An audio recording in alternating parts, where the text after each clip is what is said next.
आप सभी को जय मसीह की। तो आइए हम परमेश्वर का वचन देखते हैं। भजन संहिता 11 अध्याय उसका पहला वचन। मेरा भरोसा परमेश्वर पर है। तुम कैसे मेरे प्राण से कह सकते हो कि पक्षी के समान अपने पहाड़ पर उड़ जा। परमेश्वर का वचन कहता है कि हमारा भरोसा हमारे परमेश्वर पर है। हमारा निरंतर भरोसा हमारा परमेश्वर है। हमारा दृढ़ परमेश्वर है। हमारा भरोसा हमारे परमेश्वर पर होना चाहिए। जो हमारे विरोधी हैं वो क्या कहते हैं कि हमारे प्राण से कहते हैं कि पक्षी के समान उड़ जा अपने पहाड़ पर। मतलब एक पक्षी के समान तेरे प्राण उड़ जाएंगे अपने पहाड़ पर, मतलब अपने देश में उड़ जाएंगे तेरे प्राण। तो सच में हमारे प्राण कहीं नहीं जाने वाले, क्योंकि हमारा परमेश्वर हमारे साथ है। हमारा भरोसा हमारे परमेश्वर पर है। क्योंकि जो विरोधी हैं वो मसीह लोगों को क्या करने, घात करने के चक्कर में फिरते हैं। जो विरोधी लोग हैं वो मसीह लोग को परेशान करने के चक्कर में क्या करते हैं, फिरते हैं। तो परमेश्वर, हमारा भरोसा किस पर है? हमारा भरोसा हमारे परमेश्वर पर होना चाहिए।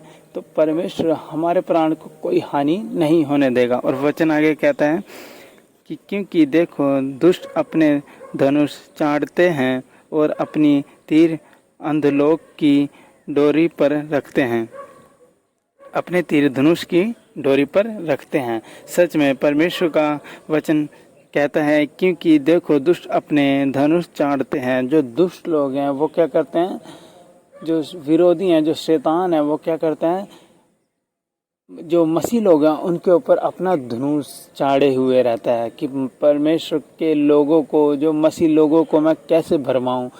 कोई भी एक गलती और शैतान हमारे जीवन में एंटर हो जाता है तो वो हमें निरंतर क्या करता है, हमें विश्वास में गिराने की सोचता है। निरंतर हमारे विश्वास को गिराने की सोचता है। वो अपने धनुष चाड़े हुए रहता है 24 घंटे। वचन कहता है क्योंकि देखो दुष्ट अपने धनुष चाड़ते हैं और अपनी तीर धनुष की डोरी पर रखते हैं। सच में जो अपना तीर वो धनुष की डोरी पर रख के रखते हैं 24 घंटे, कि जिस तरह ही कोई उन्हें मौका मिले और वो हमारे जीवन में क्या कर दें, एंटर कर जाएं, वो हमें क्या करें, विश्वास में गिरा दें। तो सच में हमें क्या करना चाहिए, हमारा जीवन पवित्रता में होना चाहिए। हमें हर एक कदम परख कर रखना चाहिए। हमें हर एक कदम परमेश्वर की अगुवाई से क्या करना चाहिए, रखना चाहिए। क्योंकि जो दुष्ट हैं, जो शैतान है, वो क्या करता है, वो विरोधी है, वो क्या करता है कि हमें विश्वास में गिराने की सोचता है। उसका ध्यान, उसका यही रहता है कि इसके जीवन में कोई पाप आए, इसके जीवन में कोई गलती आए जिसके द्वारा मैं एंटर हो जाऊं इसके जीवन में। तो सच में हमारा जीवन कैसा होना चाहिए, पवित्रता का जीवन होना चाहिए, ताकि हम शैतान को कोई भी मौका ना दे, अपने विरोधियों को कोई भी मौका ना दे जो हमें विश्वास में गिराएं, जो हमें विश्वास में गिरा दें, हमारी नींवें क्या कर दें, हिला दें, हमें विश्वास में गिरा दें। तो हमें ऐसा नहीं होना चाहिए। हमारा विश्वास दृढ़ और मजबूत होना चाहिए। हमारा भरोसा हमारे परमेश्वर पर होना चाहिए। और वचन कहता है कि सीधे मन वालों पर अंधियारों में तीर चलाए। जो शैतान जो अपने धनुष के ऊपर, धनुष की डोरी के ऊपर अपना तीर रख के रखता है, और वो क्या करता है कि सीधे मन वालों पर अंधियारों में तीर चलाए। मतलब जो सीधे मन वाले व्यक्ति हैं, जो परमेश्वर के जन हैं, जो परमेश्वर के पवित्र जन हैं, उनके ऊपर क्या करना चाहता है, वो अपनी तीर चलाने चाहता है। मतलब हमारे जीवन को वो गिराना चाहता है, विश्वास से वो गिराना चाहता है, विश्वास में वो स्थिर नहीं रहना देता हमारे जीवन को। तो हमें क्या करना, हमें अपना भरोसा हमारे परमेश्वर पर होना चाहिए, ताकि हमारा जीवन पवित्रता का जीवन हो और हम शुद्ध और पवित्र हों। हमें विश्वास में नहीं गिरा सकता, वो कभी नहीं गिरा सकता अगर हमारे जीवन के अंदर कोई पाप ना आए। तो सच में हमें अपना भरोसा परमेश्वर पर रखना है और अपने जीवन को परखना है। और वचन आगे देखिए क्या कहता है, यदि नींवें ढा दी जाएं तो धर्मी क्या कर सकता है। परमेश्वर का वचन क्या था, यदि नींवें ढा दी जाएं, मतलब एक नींव होती है, जब आप देखते हो कि घर बनता है तो एक पहले क्या करी जाती है, नींव डाली जाती है ताकि उसके ऊपर घर खड़ा करा जाता है। और घर नींव के द्वारा ही क्या हो जाता है, मजबूत हो जाता है। वैसे ही हमारे विश्वास की नींव, जो वचन कहता है ना, यदि नींवें ढा दी जाएं तो धर्मी क्या कर सकता है। तो हमारे जो विश्वास की नींव है उसको हमें क्या करना है, मजबूत करना है। परमेश्वर से प्रार्थना करनी है कि हमें विश्वास में दृढ़ कर परमेश्वर। यदि हमारा विश्वास मजबूत है, हमारे विश्वास की नींव है जो वो मजबूत है, वो शैतान के द्वारा नहीं ढा सकती, तो सच में हमारा भरोसा मतलब हमारे परमेश्वर पर होना चाहिए। तो हमारी जो नींवें हैं वो कभी नहीं ढाई जाएगी, क्योंकि हमारा भरोसा यदि हमारे परमेश्वर पर है तो परमेश्वर महान परमेश्वर, वो हमारे जीवन का करता है, वो सब कुछ कर सकता है हमारे लिए। और हमारी नींवें क्या होनी चाहिए, मजबूत होनी चाहिए हमारे विश्वास की, तभी हमारा विश्वास उस नींव के ऊपर खड़ा हो सकता है।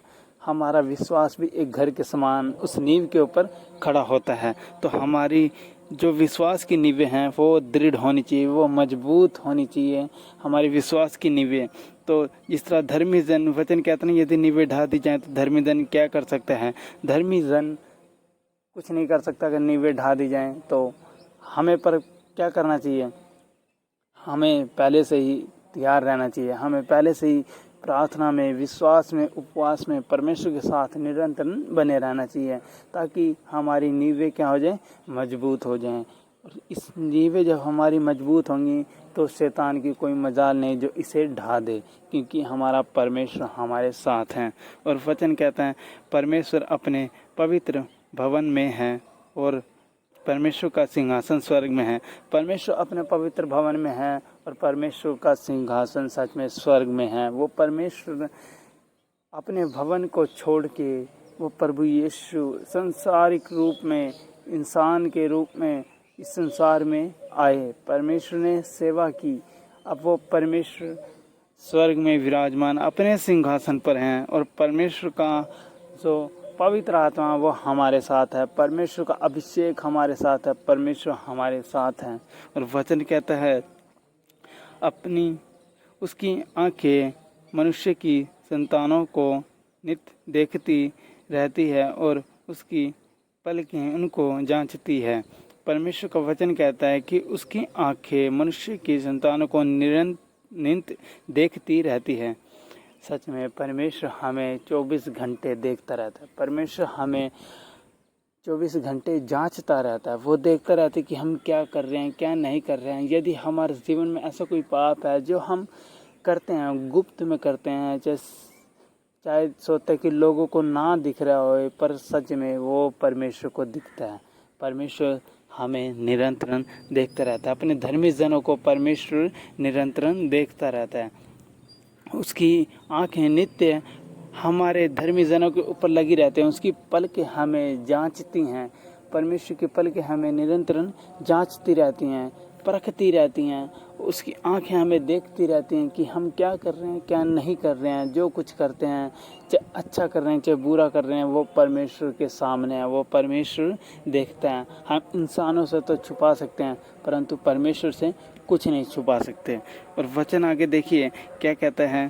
परमेश्वर का वचन कहता है कि यहोवा धर्मी को परखता, परंतु वह उनसे जो दुष्ट हैं और उपद्रव से प्रीति रखते हैं अपनी आत्मा में घृणा करता है। परमेश्वर का वचन कहता है कि यहोवा धर्मियों को परखता है। सच में जो धर्मी जन है उनके जीवन में कोई विपत्ति आती है, कोई परेशानी आती है, तो उनकी परीक्षाएं चलती हैं।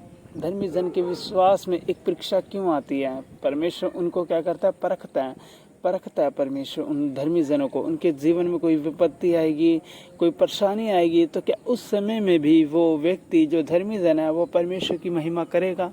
परमेश्वर परखता है इन चीज़ों के द्वारा। उनके जीवन में कोई परेशानी आएगी, उनके जीवन में कोई विपत्ति आएगी, कोई दुख तकलीफ होगा, तो उसमें भी परमेश्वर की क्या करनी चाहिए, महिमा करनी चाहिए। जिस तरह में हमारे जीवन में अगर कोई भी विपत्ति भी आती है, कोई भी परेशानी आती है, तो समझ लो परमेश्वर तुम्हारी परीक्षा ले रहा है, परमेश्वर तुम्हें परख रहा है। तो हमें क्या करना चाहिए, विश्वास में दृढ़ रहना चाहिए, विश्वास में मजबूत रहना चाहिए। तो उन परेशानियों से छुड़ाने वाला कौन है, हमारा परमेश्वर है। वो हमें उनसे छुड़ाएगा अगर हमारा विश्वास परमेश्वर को दिखा, परमेश्वर को लगा हाँ ये व्यक्ति विश्वास है, ये व्यक्ति मेरा भय मानने वाला है, ये व्यक्ति मुसीबत में भी मेरी आराधना करने वाला है। और आगे परमेश्वर का वचन कहता है, परंतु वह उनसे जो दुष्ट और उपद्रव से प्रीति रखते हैं, जो दुष्ट हैं, जो दुष्ट मनुष्य कौन है, पापी जो पाप करता है वो दुष्ट है, वो दुष्ट नहीं, क्योंकि परमेश्वर का वचन कहता है कि परमेश्वर पापियों के लिए ही आया है। जो पापी व्यक्ति था परमेश्वर उन्हीं के लिए आया है। जो संसार में पापी थे परमेश्वर उनको छुड़ाने के लिए आया है। तो परमेश्वर उनकी बात कर रहा है जो सब कुछ जान के, जो परमेश्वर के बारे में जान के, परमेश्वर पर विश्वास करके फिर वो पाप में चल जाते हैं, फिर वो मूर्ति पूजा करने लग जाते हैं, फिर से वो पाप में गिर जाते हैं। परमेश्वर उनको कहता है दुष्ट लोग, और कहते हैं जो उपद्रव से प्रीति रखते हैं, जो मतलब ऐसे गलत कामों से क्या करते हैं, प्रीति रखते हैं, प्रेम रखते हैं। ऐसे गलत कामों से, ऐसे गलत कामों को करना उनको अच्छा लगता है, वो करते रहते हैं ऐसे गलत काम, उनसे प्रीति रखते हैं। परमेश्वर क्या करता है कि उनको अपनी आत्मा में घृणा करता है। परमेश्वर सच में परमेश्वर उन व्यक्ति से फिर क्या करता है, घृणा करने लग जाता है। घृणा मतलब परमेश्वर उनको पसंद नहीं करता, फिर उन व्यक्तियों को परमेश्वर नहीं पसंद करता। और वचन कहता है वह दुष्ट पर फंदे बरसाएगा, आग और गंधक और प्रचंड लहू उनके कटोरे में डाली दी जाएगी। परमेश्वर का वचन कहता है कि परमेश्वर कहते हैं कि जो दुष्ट है उनके लिए फंदा बनाया जाएगा। सच में परमेश्वर उनके ऊपर फंदे बरसा देगा, फंदे गिरा देगा। परमेश्वर उनको नाश कर देगा। परमेश्वर जिन लोगों से परमेश्वर क्या करता है, घृणा करने लग जाता है। परमेश्वर कई बार समझाने के बाद भी, लाखों बार समझाने के बाद भी जो व्यक्ति नहीं समझता, परमेश्वर फिर उसको क्या करता है, नाश कर देता है। और वचन कहते हैं आग और गंधक और प्रचंड लहू उनके कटोरों में बांट दी जाएगी। सच में आग और गंधक, जहाँ नरक की जगह आग, नरक में निरंतर आग जलती रहती है, वहाँ गंधक, वहाँ गंदी बदबू निरंतर चढ़ी रहती, और प्रचंड लहू उसके कटोरे में बांट दी जाएगी, मतलब उसके हिस्से में बांट दी जाएगी, जिससे परमेश्वर क्या करता है, घृणा करता है। उस व्यक्ति के हिस्से में वो लहू क्या रहा, प्रचंड वायु, सब कुछ गंधक उसके हिस्से में क्या कर दी जाएगी, बांट दी जाएगी। तो परमेश्वर जिन लोगों से प्रेम रखता है परमेश्वर उनको परखता है। जो लोग उपद्रव करते हैं, जो लोग क्या करते हैं, जिससे परमेश्वर क्या करता है, घृणा करता है, परमेश्वर उनको क्या करता है, नाश कर देता है। तो सच में परमेश्वर के वचनों के हमें निरंतर बने रहना चाहिए। और वचन कहता है क्योंकि यहोवा धर्मी है, वह धर्मी ही के कामों से प्रसन्न रहता है। क्योंकि यहोवा धर्मी है और वह धर्मी के ही कामों से प्रसन्न रहता है। सच में परमेश्वर धर्मी जन है। जिस तरह परमेश्वर धर्मी है वैसे ही हमें भी धर्मी बनना चाहिए, क्योंकि जिस तरह परमेश्वर पवित्र है वैसे ही हमें भी पवित्र बनना चाहिए।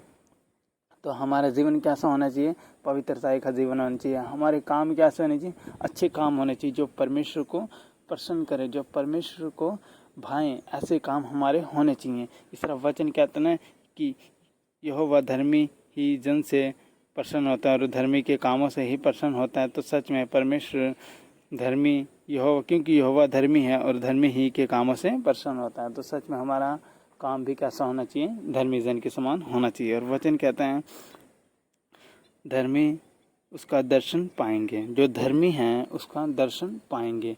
सच में जो व्यक्ति धर्मी जन है वो परमेश्वर को देखेंगे, क्योंकि परमेश्वर धर्मियों के ऊपर अपने भेदों को क्या करता है, प्रकट करता है।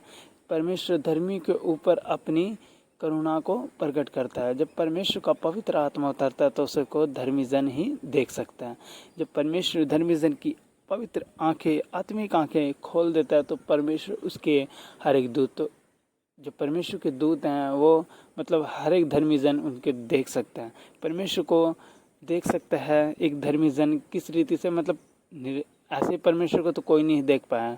जिस तरह मूसा ने कहा था कि परमेश्वर मैं तुझे देखना चाहता हूँ, क्योंकि परमेश्वर को कोई नहीं देख सकता। परमेश्वर में इतनी रोशनी है, पर परमेश्वर के हम इस तरह एक स्वरूप को हम देख सकते हैं। परमेश्वर की एक झलक सी, जिस तरह उसके दूतों को क्या करते हैं हम देख सकते हैं कि जब परमेश्वर धर्मी जन, जिस तरह वचन कहता है ना कि धर्मी जन परमेश्वर का दर्शन पाएंगे। सच में जो धर्मी जन होंगे उस स्वर्ग में जाएंगे और उस परमेश्वर का दर्शन पाएंगे। तो सच में हमारा जीवन कैसा होना चाहिए? धर्मी जन के समान होना चाहिए। हमारे जीवन में कोई भी